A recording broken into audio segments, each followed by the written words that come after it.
Hi, everyone. Welcome to the May 2nd, 2025. I am not going to say that Justin Timberlake thing episode of On Iowa Politics. This week on the podcast, we hit the 110-day mark of the legislative session. The eminent domain insurrection continues, and potential job cuts at the Rock Island Arsenal. Hello, everyone. I'm Erin Murphy, the Des Moines Bureau Chief for the Gazette in Cedar Rapids. With me this week, our Gazette Deputy Bureau Chief, Tom Barton. Hello. What's the deal with the Biebs? I don't get the Justin Bieber reference. Don't try and tee me up, Tom. I'm not falling for it. Lead Des Moines Bureau Chief Maya Marchel Hoff is with us. Hello, Maya. Happy Friday, Erin. We have Sarah Watson of the Quad City Times here. Hello, Sarah.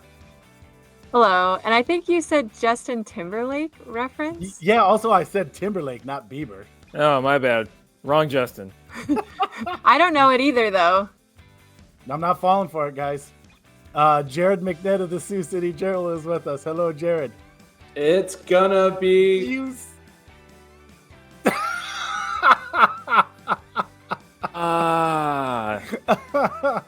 It's gonna be May. Oh, man. God. I shouldn't have said it. It's my own fault for bringing it up. Finally, Gazette columnist Todd Dorman is here. Hello, Todd. Hello. All right. First up this week, our producer Bailey knew what I was talking about and got a message in the chat. All caps, it's going to be May. First up this week, it's as we sit here on Friday recording this, it is the 110th calendar day of the 2025 session of the Iowa legislature. That is the day that legislators' per diems expire, which means that no matter how much longer they take to finish their work for the year, lawmakers no longer will be reimbursed for their daily meal and housing expenses. It's the carrot designed to get legislators to have their work done, if not by now, then soon after. Well, spoiler alert, they are not done. And there's a significant percentage of people under the golden dome of wisdom who believe those legislators are not particularly close to being done, and that the work that remains will take at least another 2, if not 3 weeks, it pains me to say. Suddenly, my May 19th birthday is looking like a decent under-over line, and frankly, I'm concerned the over is becoming the safer bet. But let's not dwell on the potential long slog ahead, and instead talk about what legislators will be doing, or at least attempting to do during that time. There are some legislative wrinkles still to be ironed out. So Tom and Maya, let me ask each of you, as we crawl into these next few weeks, what bill / policy / debate are you interested to watch for down this home stretch? Ladies first, Maya, what intrigues you most about this year's sprint, and I use that term loosely, to sine die? You're welcome, Thank Charlie you. Smithson. Thank you, Erin. You're such a gentleman. So obviously, this is my first time experiencing the Iowa legislative budget process, so everything's pretty new to me. But one thing that I found interesting was how both the Senate and the House rolled out their budget proposals for this week. But I thought it was interesting how the Senate and Governor Kim Reynolds reached a negotiation together, and then the House has its own separate thing. And although this is my first budget process, talking to you all and other reporters, it seems like this doesn't usually happen. This is not the case. Yeah, that specifically is new to us too. Yeah, so I found that really interesting. So first of all, the governor's originally proposed budget at the beginning of the session was more than her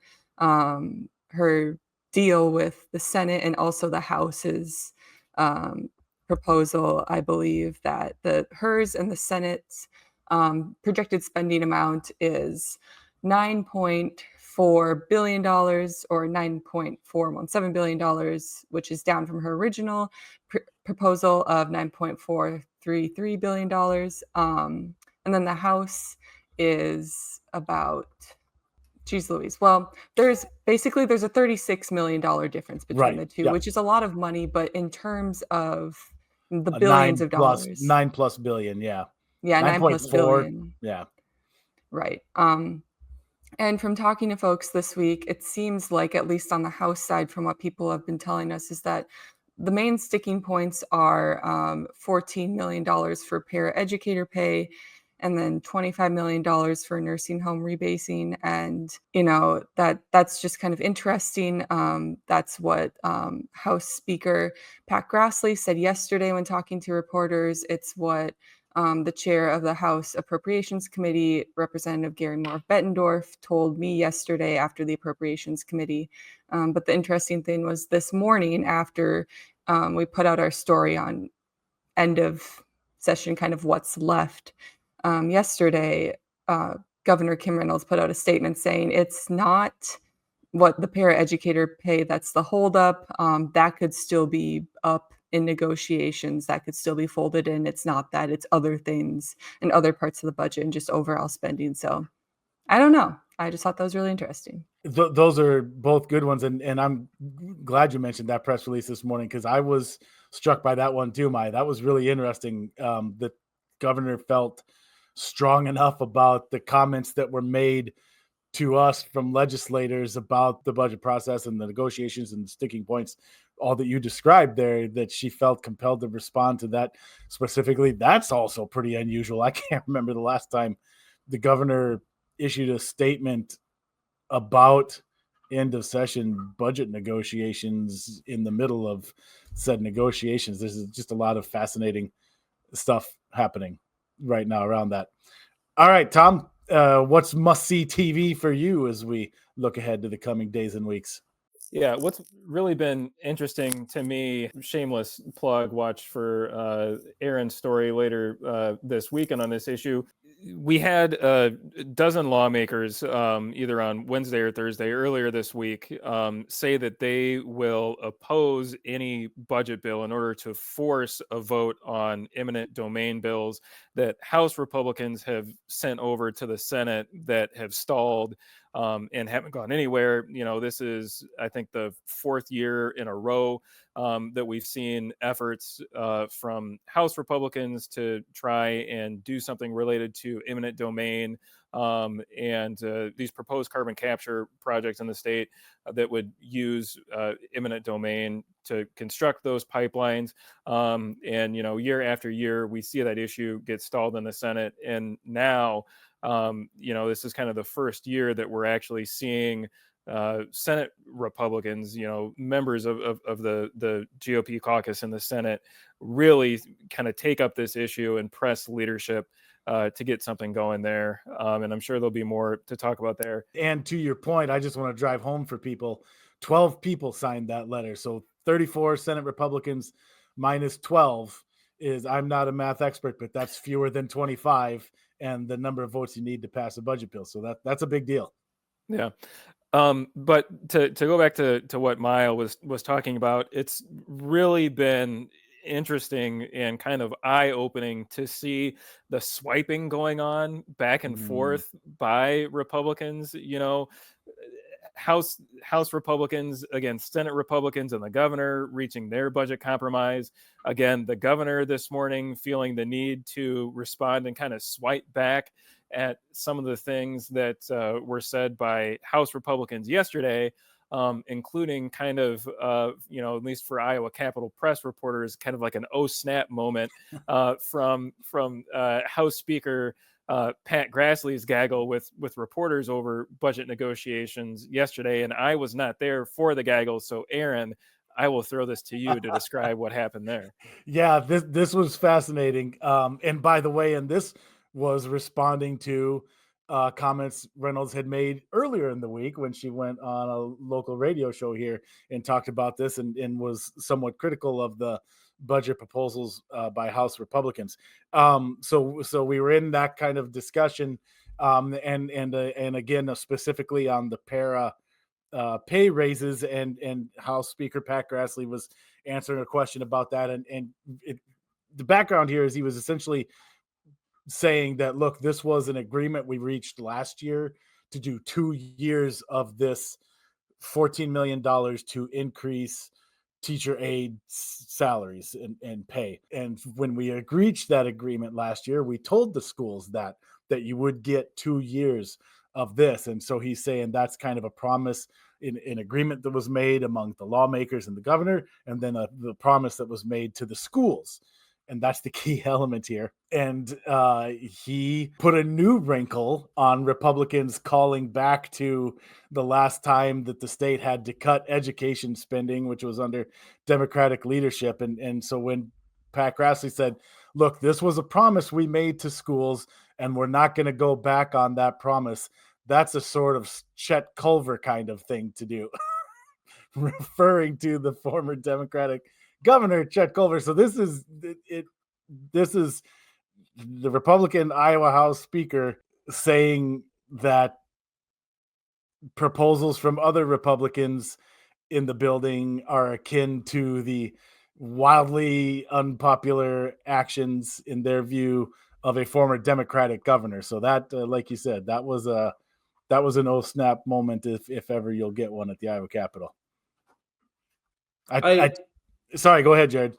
I have to wonder if some of these kinds of public back and forth like this are only going to increase once Reynolds is gone, or once we get further toward 2026, because you won't have like someone who's been in power for as many years kind of like having the final say if they want on some of these kinds of things. You mean under the next governor, or even before that? Like, well, yeah, even before that, but even with the next governor too. Yeah. That's a good point. It'll be regardless of who it is. Obviously, it'll be a new governor, and the first one not named Branstad or Reynolds since the late aughts. So yeah, interesting, tough. Todd, as this session winds out, who are you comparing to Chet Culver? Or is there anything else that you're watching for? Well, I've actually been thinking about Big Debt Chet lately. As the president cuts the hell out of FEMA. I remember Chet Culver actually putting his political career on the line to raise money for Cedar Rapids projects. And then what did we do? We endorsed Branstad in 2010 over my objections. So there's a little inside history. But who's counting, or who remembers, right? Well, I mean, God, the guy was here like 175 times or something. It's like he almost moved the Capitol here, I'm pretty sure. but no, Terry Branstad, he's great. So anyway, I'm going to be interested to see what happens with this Bayer glyphosate bill. Yeah. Yep. I think it was the Register that reported this week that Bayer officials met with the governor and some legislative leaders, and now they're doing the thing where they're saying, well, you got a real nice Monsanto plant in Muscatine. It'd be a real shame if we had to cut a bunch of jobs. So it'd be a shame if something happened to it. Yeah. Yep. So that's what they're saying now, is that they're not sure they can keep that plant going if they don't get this liability protection, which is, it's extortion, I guess, for lack of a better word. But yeah, so I'll be interested to see how that works out, especially, as you guys have said, the House definitely looked at that bill and thought, yeah, that's a bad look. And the Senate keeps passing it because, I don't know, they don't care.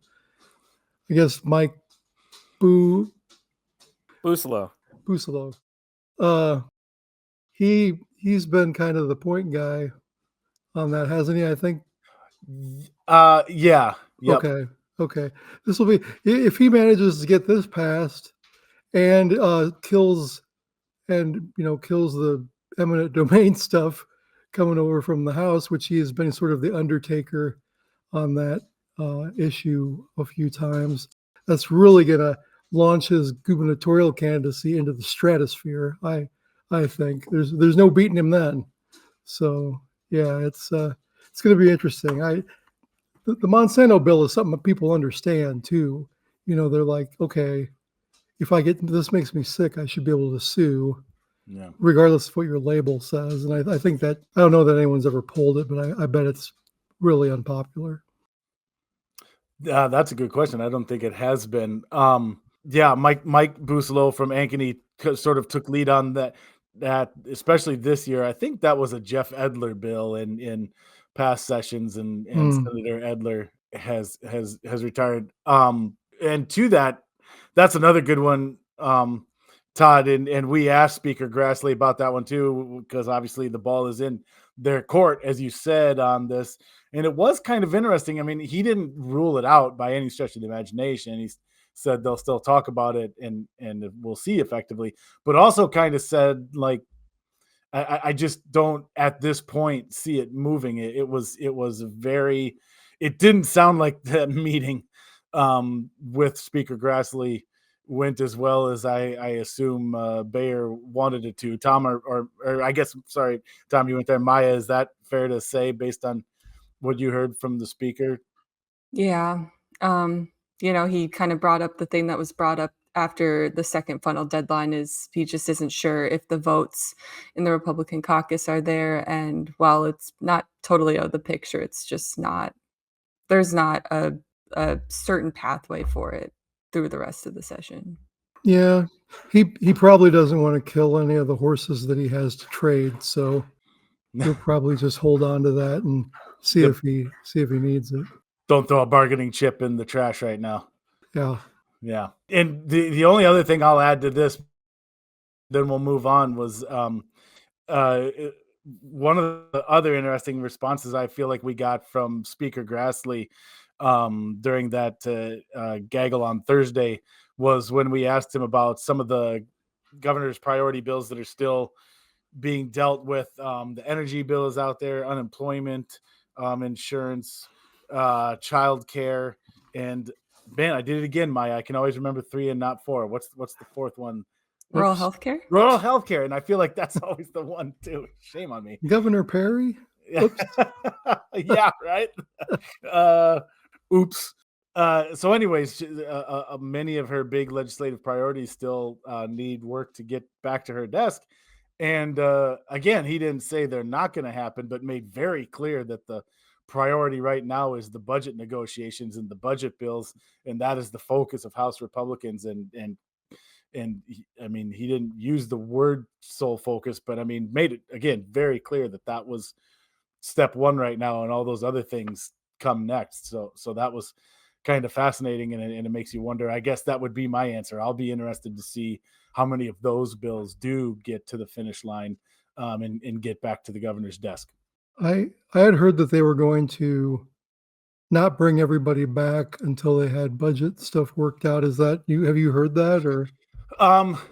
So nothing's concrete. It was from kind of a lobbyist, so it's probably sure. Well, those folks are usually at least fairly plugged in. Tom, fill me in if I miss anything here, but I think that I'd summarize it by saying it sounds like it effectively. Yes, it's going to be slow, and we're effectively at that point where nobody's going to get called to the Capitol until they're ready to do a string of bills and a bunch of work, and there's just not that right now. So it's an open-ended question, and it's probably going to take, if not the big deal, something pretty close to it before they have enough to do that. Is that fair to say, Tom? Yeah. Do you know, is there, with the per diem running out, is there a GoFundMe or anything like that where we can give some some sustenance to our poor lawmakers? Well, get a Kickstarter going. I don't know whether they're going to get lunches because you don't have lobby groups coming to the Capitol every day with free food. That usually dries times. up after the per diem. Maybe it's tough times. Maybe it's a good day. It's a good time for one of those. It's a good time for Bear to really put on the feed bag, I think, is what needs to happen. So the legislators are going to have to start picking up some like Uber Eats shifts, maybe do a little food driving. Speaking of eminent domain, and we did just speak of eminent domain, I wrote this in the script, assuming that would probably come up in that first block. A dozen Iowa senators, as has been noted, this week signed a letter in which they pledged to vote against the passage of any budget bills until Iowa Senate Republican leaders call up eminent domain and pipeline legislation previously passed by the Iowa House. It's a bold step, honestly. And Jared, there are a lot of Northwest Iowa senators' signatures on that letter. I'm sure you're not surprised that these legislators are, in the pro landowners rights / anti-eminent domain movement. But this specifically is no small deal. A faction this size from the majority party calling on its leaders to run a bill that for multiple years now, those leaders have been reticent to run. This is not everyday stuff. This is pretty unusual. So, Jared, not are you surprised that they have this position? Are you surprised that those dozen have been willing to take it this far?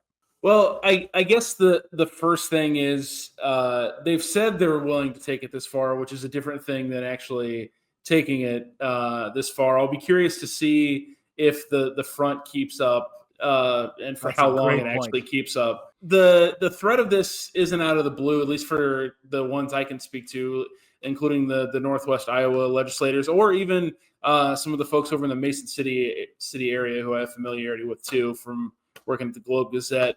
There have been any number of races around here that I've talked about ad nauseum that have been fought in part on the issue of the pipelines. This is a part of the state that would be impacted by the pipelines.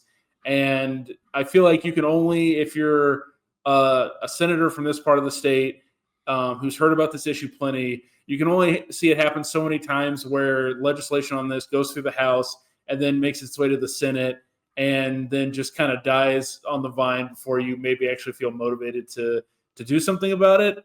I guess just to note, the senators that are involved here are from our neck of the woods. It's Rocky DeWitt, Kevin Alons, Jeff Taylor, Lynn Evans, and Dave Rowley. And then the other ones are Dennis Guth, Doug Campbell, Dave Sires, Sandy Salmon, Mike Pike, Sherilyn Westrich, and Mark Lofgren. So those are the 12 that you got, which is kind of a smattering throughout the state too, even though there's 5 from our part of the state. And they have said that they're committed to holding a vote for some of the pipeline legislation that's passed this session by the Iowa House. And they think that addressing eminent domain is more important than the budget or any other priority for the 2025 session. And they have pledged to vote against any remaining budget bill until they get a floor vote on a clean bill. So that's a pretty particular set of demands. But again, you have to see if they actually are going to be able to stick to that.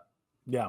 The Defiant Dozen, as my bureau office mate Connor Hendricks has labeled them here this week. That is such a great point, Jared. I couldn't agree more. Look, this letter is not nothing. This claim, this pledge is not nothing. But no, not at all. It's a big deal. But it's another step to follow through on something like this. And if that showdown happens in that caucus. And I do wonder, even because obviously having 12 people maybe peeled away is a big deal, because then that really screws up your numbers. But at least when this has come up in the past, there hasn't been uniformity from the Democratic Party either on this issue, because there's been questions about like how much it might help like unions and stuff if there were construction going on. So because there isn't uniformity for either party on this, you could still see any number of votes, like of final vote tallies for any legislation on this. Yeah, it would be pretty fascinating. Gosh, Tom or Maya, help me out. Do either of you remember, because they did pass these in the House this year, how many what the Democratic split was? Do you remember off the top of your head? Maybe I don't. I'd have to go back and pull it up. Maybe we can filibuster and figure that out while we're going through the next block and come back, because I'd be curious about that too. Well, the other thing I'll say, just to filibuster a little bit, in your and Maya's story from today, Erin, where you guys were running through a few different topics, you all had a quote from Jack Whitford saying, a number of Republican senators are working on policy surrounding eminent domain and pipeline issues, and I am optimistic we will find a legislative solution. Now, if I was someone who really cared about this issue, that quote wouldn't necessarily like inspire a lot of confidence in me that I'm going to get what I want. Yeah. So that's exactly right. I think, and I'm guessing if I had Jess Mazur sitting here, the activist from the Sierra Club, she would say something along those lines. There's two key things absent in that statement. One is which legislators are working Yep. on that legislation, because the Senate did move a pipeline bill earlier, but they amended it in a way that the activists basically said it completely ruined the bill that the House passed from their perspective. So it doesn't say which senators are working on it, and it doesn't say what will be in the bill. It just says a bill, and so who knows what that would actually look like, and whether it would be something that the folks who have been pushing for this kind of stuff actually want. So We look forward to the debate. yep. I was able to pull up the vote count on that House vote on it if There we you're go. interested. Let's hear It it. looks like there were 12 nays, 6 were Democrats, and 6 were Republicans. How about that? So, Yeah. And that so two things. Number one, 12 nays, so that means there was in the ballpark of 70 plus yes votes on that. I'm assuming some people were missing. We've had very few full 100 votes this year. 82. 82? Okay. There you go. 82. So 82 to 12, that's a pretty wide margin for a bill that does do a lot, that one. And then also fascinating that the nay vote is perfectly split between Democrats and Republicans. Yeah, that's obviously going to be an interesting to see what kind of resolution that comes to these last few weeks as well. All right, finally this week, we need to talk about some reporting from Sarah's Quad City Times about the Rock Island Arsenal. And no, sports fans, that's not a Quad City soccer team. It is a U.S. Army foundry that manufactures ammunition and equipment and employs roughly 6,300 people, although there are warnings that with the ongoing shakeup in the federal government, that number could drop. And that's where Sarah comes in. Tell us all about it, Sarah. Yeah, so for some background, the Rock Island Arsenal is an Army installation just across the river in Illinois, Quad Cities. I can actually see it from our windows here in the Quad City Times building. The Arsenal is more than just a foundry, it's home to about 80 organizations that assist the armed forces. Yeah, they employ about 6,300 employees, with about 5,300 of those being civilian jobs. It's among the top employers in the Quad Cities, and really, it's a sense of pride here in the QC. And there's always some underlying advocacy for the Rock Island Arsenal in the Quad Cities. And so we've heard some rumblings about a reduction in force at the Arsenal. That's government speak for layoffs or reduction in jobs. And just yesterday, we reported on a letter from the U.S. Defense Secretary, Pete Hegseth, in which he calls for a restructuring of 2 commands that are headquartered on the Arsenal. Those are the Joint Munitions Command and the Army Sustainment Command, which together employ about 1,500 people, and they handle logistics and ammunitions for the Army. So there's a lot that happens on the Arsenal. So you mentioned the foundry, and there are actually no changes being proposed to the Joint Manufacturing Technology Center at the Arsenal, which is home to the only Army-owned foundry and the world's largest 3D printer, which so it's essentially a metal manufacturing facility that makes military equipment and components like gun mounts and vehicle parts. So that's the foundry, and it doesn't sound like there's reductions in force coming to them, other than attrition through reduced hiring and things of that nature. But these other 2 commands of the U.S. Army that are headquartered on the Arsenal is what we've heard may be affected by these government reductions. Um, and so the Joint Munitions Command, which I mentioned, that manages the production, procurement, and distribution of ammunition for the Army all over the world. They do this for 18 other arsenals, depots, and ammunition plants, and it's been headquartered on the Arsenal since 1973. And the second is the Army Sustainment Command, which does logistics and provides materials to members in combat, ranging from clothing to equipment to medical supplies to food, to armed forces. And this command also had a key role in organizing military aid to Ukraine. So that's also headquartered on the Arsenal. And so what we've heard from union members and what they're hearing from higher ups is that they're looking to consolidate these 2 commands and reduce the number of jobs by about 400, either by offering buyouts or layoffs. And it's still a fluid situation. There hasn't been any formal announcements yet. When we reached out to the Arsenal, about Pete Hegseth's letter, they said that they're still evaluating what the actual impact will be on the Arsenal.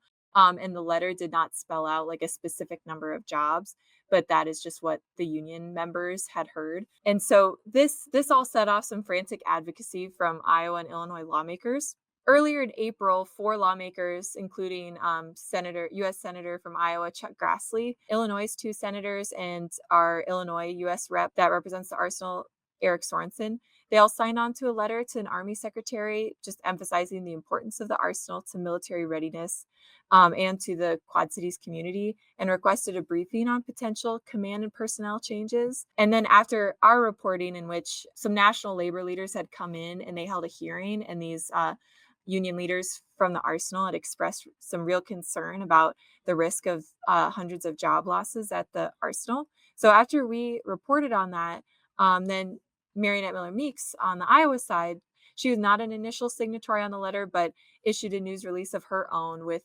writing to the Army, with a letter to the Army secretary, in which she wrote that she has serious concerns with the proposed changes to the workforce, and she's heard directly from concerned constituents on potential reductions.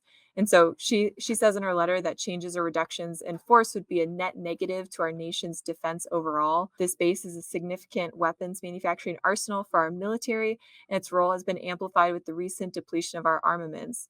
It's also a major player in military manufacturing, especially in 3D printing, supporting our forces deployed abroad. So lawmakers are frantically advocating for the arsenal and for keeping some of these jobs on the arsenal, and they're arguing that it's key to America's military readiness to continue having these duties be completed here by the arsenal for organizing ammunitions and supplies. And so we're not sure yet exactly what's happening. There's still a lot of uncertainty in the air, and some of the union leaders during this hearing a couple weeks ago said essentially that this was unlike anything that they had experienced in terms of reduction in forces, which the arsenal has undergone some reduction in forces, and there was some risks several years ago of a closure, and it didn't end up coming to pass. But so this is not new necessarily for the arsenal, but some of the labor leaders said in their experience it hasn't been quite as chaotic as this has been. Yeah, and you stole me. I was gonna ask you, so what's next? And we all know about the uncertainty at the federal government level, and you sort of already answered that. It's kind of a big question mark right now. It sounds like we just kind of wait and see. Yep. Yeah, yeah. Not even the only military operation or base in the state that is going through some problems like this. It's worth noting, because we've done stories the past couple of weeks about the 185th air refueling wing over here in Sioux City that really needs a new runway. And Yeah. it's been some of the same arguments that Sarah was just laying out, that if they don't get this, it's going to be a huge problem and a huge loss for the folks working there. And it's tough with these kinds of things because, the people here or the people in the Quad Cities think it's of the utmost importance. But then there are other military operations in other states that are making the same pitch, to try to keep their, facilities sometimes too. So there's a lot of competition going on as well with it. Yeah, I just if you're watching us on the YouTubes and you just saw me start to tinker on my keyboard here, as soon as you said that, Jared, I remember that runway project that they've been trying to get funding nailed down for that For a long time now. yeah. And I remember, I think it crossed my plate during a condition of the guard address. Does that sound right, Jared? With the National Guard Adjutant General brought it up in his condition of the guard address, either this year or last, some recent year. As Jared said, it's been going on multiple years. So, and in this universe of federal funding and uncertainty, tangentially here, watch for Maya Marchel's story this weekend. In 10 seconds or less, Maya, give us a quick heads up about what that's about so people go find it. Yeah, so like many other aspects of, entities receiving federal grants and federal funding, another slice of that are museums and attractions across the state. A lot of focus has been on other things, as housing, healthcare, food insecurity, but it's also really impacting museums. And these cuts have kind of flown under the radar just because of everything else that's going on. So it's just a look at how museums are going to chart forward without these federal grants and uncertainty in federal funding moving forward. Can I also just add super quickly, like AmeriCorps, we've learned this week has been That's ended, right. and so Yep. at least in the Quad Cities, there's been, I mean, more than like 20 jobs have been, and these are like have helped organize Red, White, and Boom for the city of Davenport, which is their like annual Fourth of July festivities, or education at Nahant Marsh, which is a large wetland. Urban wetland in Davenport. Big Brothers Big Sisters had several AmeriCorps positions. And I'm forgetting some, but yeah, so that was also something that ended in Iowa here this week. And you guys have reported or are reporting on that too, right, Sarah? Yes, yeah, Yeah. my colleague Nina Baker had a story today. Yeah. Yep. To Very add good. on to that, I just spoke with someone from the Putnam Museum in Davenport, and she said that they lost 2 employees that were AmeriCorps workers too. So Yep. All right. Important stuff. Go find all that reporting.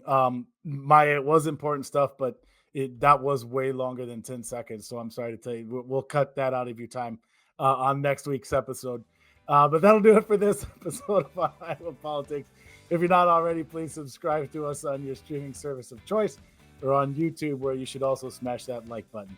And you can also find the podcast each and every week on your preferred Gazette or lead newspaper website. Now you listen to the On Iowa Politics podcast. Humble pitch here for the On Iowa Politics newsletter, where every morning in your inbox you'll receive all the latest politics and government coverage from our team. You can subscribe to that free newsletter at the Gazette's website, thegazette.com. And lastly, don't forget that all of this work, all this great work that we talked about here from everyone today, can be found on the pages and websites of the Quad City Times, Muscatine Journal, Cedar Rapids Gazette, Waterloo City Falls Courier, Mason City Globe Gazette, Council Bluffs Daily Nonpareil, and the Sioux City Journal. For the whole gang, Tom Barton, Maya Marchel, Hoff, Sarah Watson, Jared McNett, Todd Dorman, and our producer Bailey Cichon, I'm Erin Murphy. Be well, everyone, and be good.